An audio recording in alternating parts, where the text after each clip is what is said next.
ఆ రోజున అభ్యంగన స్నానం ఆచరించి నూతన వస్త్రధారణ చేసి రాజదర్శనము అని పంచాంగంలో రాసి ఉంటుంది. రాజదర్శనము అంటే ఈ భూమిని పరిపాలించేటటువంటి ప్రభువు ఎవరుంటారో ఆయన నా విష్ణు పృథివీపతి, విష్ణువాంశ లేనటువంటి వాడు పృథివీపతి కాలేడు. ఇప్పుడు మనం రాజదర్శనం చెయ్యాలి అంటే తేలిక మార్గం, రాజులకు రాజు పరమేశ్వరుడు, రాజశేఖరుడైన.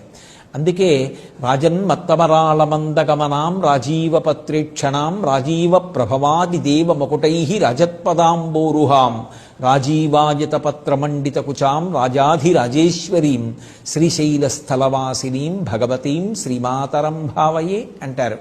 ఆ జగదంబ కన్నా పరమేశ్వరుడి కన్నా రాజాధిరాజులు ఎవరుంటారు?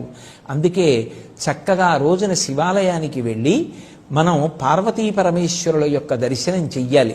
ఎందుచేత అంటే జగత పితరవ్ వందే పార్వతీ పరమేశ్వరవు, ఈ జగత్తుకంతటికీ కూడా తల్లిదండ్రులు వాళ్ళు.